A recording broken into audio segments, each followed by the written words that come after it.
We've picked up a huge amount of new info about Star Wars Jedi Survivor over the last week, thanks to a recent showcase from EA. So I'm going to walk you through all the key bits of info that I think you'll find most interesting and useful to know. And let's start with some general game info, because all the recent footage we have here is from EA and Respawn's event that took place in LA a couple weeks ago, where we've got a good look at the planet of Kobo, which we will be crash landing on at approximately 1 hour into the game, and will subsequently end up being our home base of operations that we're going to be returning to time and time again. But before we chat about all the exciting new features announced in this sequel, senior producer of Respawn, Blair Brown, did state in a recent interview that Jedi Survivor has been designed as a jumping off point for new people, which means if you haven't played the first game, or if it's been a few years since you've tucked into Jedi Fallen Order, you will be reintroduced to all of the reprising story characters and be able to get up to speed of what's happened since the ending of the first game, as well as after it, because there is an official canon book called Jedi Battle Scars, which does cover the 5 years between Jedi Fallen Order and Jedi Survivor. So the first couple hours of this game are quite important in terms of a catch-up and a refresh moment in terms of storyline for new and old players. Now, this game will only be running on next-gen consoles and PCs, but if you have a PS5, you will be benefiting from the haptic technology on the controllers, with Stig Asmussen, the game director, recently confirming in a PlayStation blog article that you will feel the difference in your hands when using various force abilities, as the controller is going to react differently depending upon that specific move you use. He also went on to say that the game has been designed and optimized for next-gen consoles specifically, and even though storage sizes haven't been publicly released yet, they have for PC at a whopping 155 gigabytes thanks to EA. So do make sure you have at least that, around that amount, I would say, on your consoles for a quick download on April the 28th. Now let's go over some of that new story info Respawn have recently released, as well as break down this planet of Kobo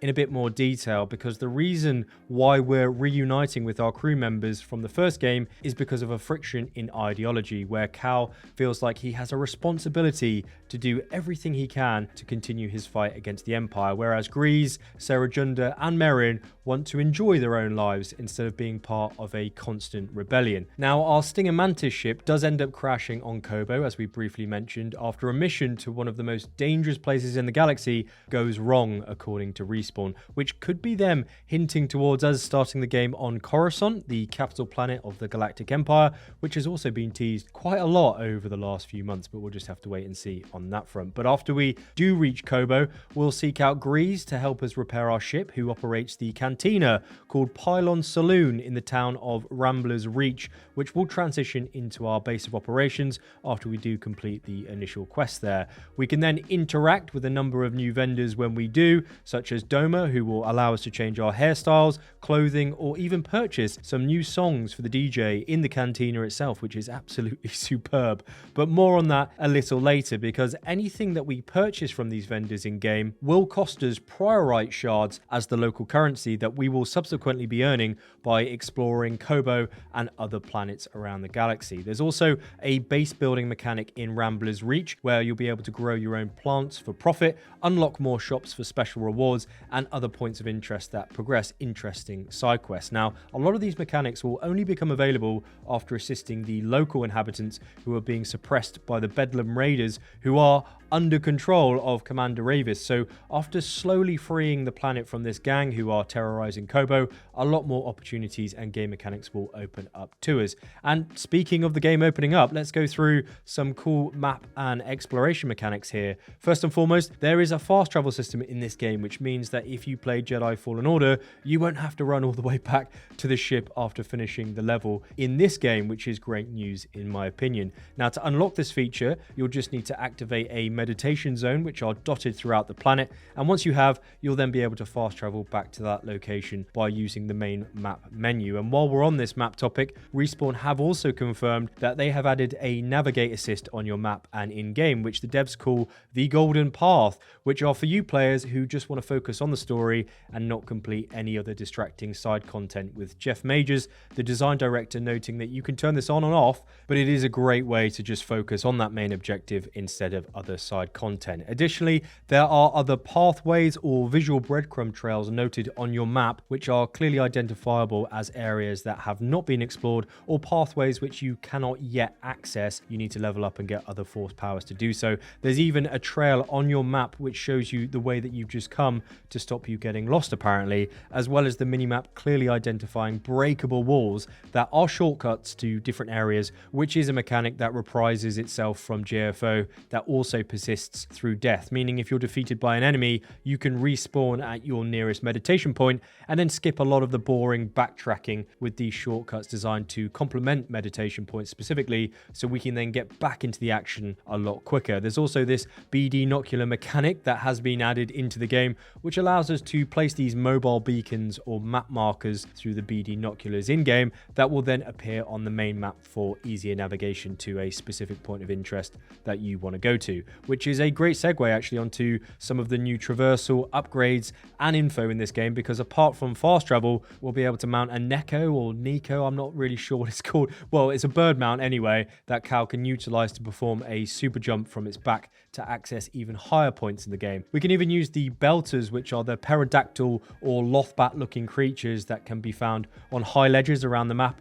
and when we do sneak up to them and approach them, we'll be able to grab onto their feet and glide down to a specific location we want instead of traversing down on foot ourselves, which again saves some time and it's good fun in the long run. But the thing is though, to actually activate these new beast traversal mechanics, we'll need to unlock the ability to tame animals in the skill tree, which I will break down for you shortly. But once we do have that unlocked, we can use the force ability on certain creatures we come across for unique benefits. Now, as for some direct new movement from Cal, we can slide down walls to reach new platforms with the lightsaber descent, as well as use the grapple hook and swing feature to explore previously unreachable locations, with confirmation from GameInformer that you can also wall run up a one-way slope, which means if you do slide down that environmental ramp accidentally, but then want to return the way that you just came, you can now do so, which is something that we couldn't do in Jedi Fallen Order. We would have to then run around the whole map again just to get back to that point.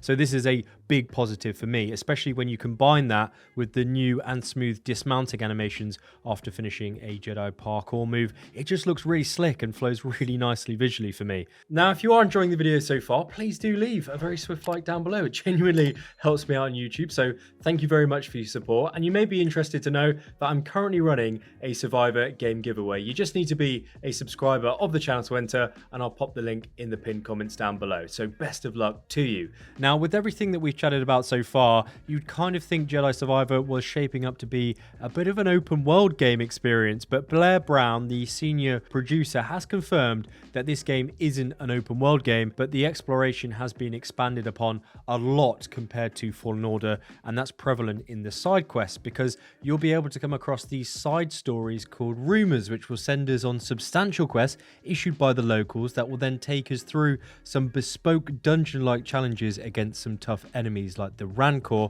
resulting in some decent rewards upon completion. Now, these side quests also extend to other planets, of course, with PlayStation Access confirming via Respawn that when we do complete these side quests on different planets, we'll be able to recruit companions back to Kobo, who will then go on to fulfill a role within Rambler's reach in terms of new shops or vendors. And this is an incentive for us to kind of engage with that side content and not just focus on the main storyline, because you're going to get some new stuff. There's also these optional force tears you will come across during your exploration in the game, and that tests your parkour and platforming gaming abilities, which if you do decide to complete, that will also reward you with some customizable options for Cal. And if you've played Assassin's Creed Valhalla, think of these force tears like the Animus anomalies in that game, where it's just a parkour world event challenge for XP and cosmetics. There's also these Jedi meditation doors, which contain ancient puzzles that were designed to test a Jedi and their abilities. They were made hundreds of years ago, according to Respawn. And in the latest gameplay B-roll from EA, we can see this door next to Grease's cantina. So it looks like this will be our first encounter with these optional side puzzles on Kobo. And speaking of force abilities being tested, Cal will be a lot stronger than he was in Jedi Fallen Order through subtle force advancements, such as being able to run on walls for longer, as well as retaining all of the abilities that he had learned in Fallen Order, which are now transferring across to this game, as well as obtaining containing additional force moves that we haven't yet experienced but will have access to straight out of the gate. Now this can all be managed through these meditation points, which function in a very similar way to JFO, where when you do reach one of them, you're able to save the game, recover health, change your lightsaber stance, load out, adjust your skill tree, and swap out unlockable perks. And more on that in just a second, because you can also directly enter these training zones in this menu, which is an arena of waves of enemies to test out different stances or abilities before using them in game. And let's go through a couple of new force powers here in Survivor, one of them being Force Confusion, which temporarily makes an enemy attack another enemy without you directly getting involved, with Respawn saying that this ability works on animals and humanoids by pressing the R1 or RB buttons on your controller. We also have the Focused Parry ability that performs a spinning strike when pressing triangle or Y, just at the right moment by the way, to deflect that attack, as well as a spinning reflection ability that allows Cal to split the incoming blaster bolt and direct it towards an additional target by pressing LB on your controller or L1 on your controller at the right time, which sounds super cool. And I'll tell you what else is cool, and that's Cal's Big Boy Jedi Slow ability, which we can now activate by pressing down on both controller sticks, subsequently freeing up that R1 and RB button, which allows Cal a small reprieve in combat and gives us a chance to storm around, getting in some solid sneaky attacks. Now, of course, this move has a huge gameplay advantage, which is why it's got a cooldown timer, as you can see here, and no details on key bindings for the PC, by the way, only controller at the moment. Now, as for Cal's skill tree,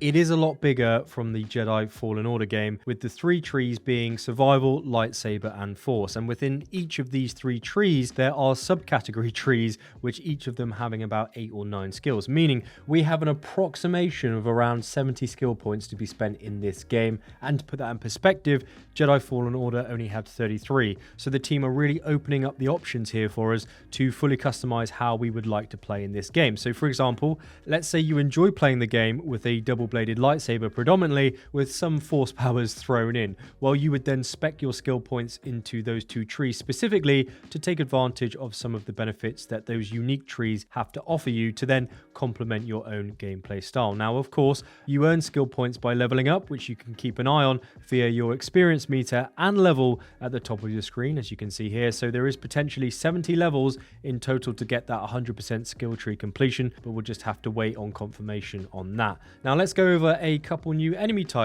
and gameplay mechanics that feature in this recent showcase, such as those Bedlam Raiders who are terrorizing the local inhabitants on Kobo. We've already seen them in teasers from EA that they will clearly be challenging boss fights as we progress the narrative on the planet, with Respawn also stating that there is a very interesting and cool history behind these cowboys, which we'll come to learn about in due course. We've also seen our Wampa fight with its hand being cut off, which I think is a very subtle nod to Luke doing the same thing in The Empire Strikes Back, and that of course makes the fight easier, as confirmed by the Respawn team, also applying this mechanic to certain droids in the game, like the DT series Sentry droid, who will continue to fight without limbs. Now, as for more creatures, we have Biomors, which I really struggle to say, I don't know why, but they are the dinosaur-like creatures that are challenging and do require a specific strategy to best them, as well as that Rancor we mentioned earlier, with Boba Fett most recently having his own that he could ride into battle. Now, I don't think that's going to be possible in this game, but I assure you, as soon as I obtain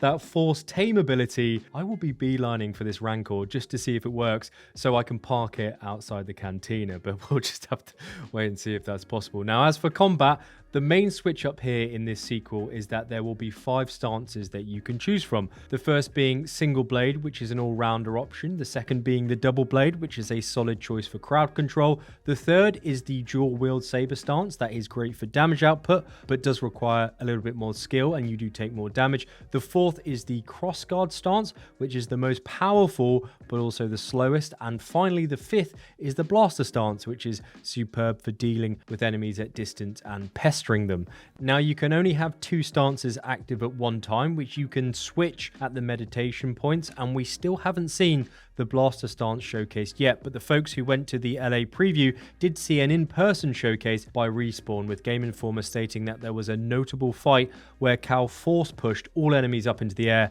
and then used his blaster to shoot them all in quick succession, with Bombastic going on to state it was like something out of Red Dead Redemption's Deadeye mechanic, which does sound really great. There's also a lot of emphasis on new kill animations against enemies to keep it fresh, which is really positive, as well as slottable perks that are a new addition to this game, and it seems like there's a maximum of 25, according to Dennis in the Your Raptor team, that gradually unlock as you progress through the game. The main focus of this mechanic being that it will allow you to add a combat-centric bonus that is specific to your style of gameplay. An example being that you can parry enemies consecutively if that's how you like to play, enhancing that personal touch and customization, which brings us really nicely onto that topic now, because it's a big area that Respawn have addressed in this follow-up game, where we can truly make Cal Kestis our own character and not just change into a different poncho. Now, we do have complete control over Cal's hair with 14 different hairstyles, as well as 13 beards,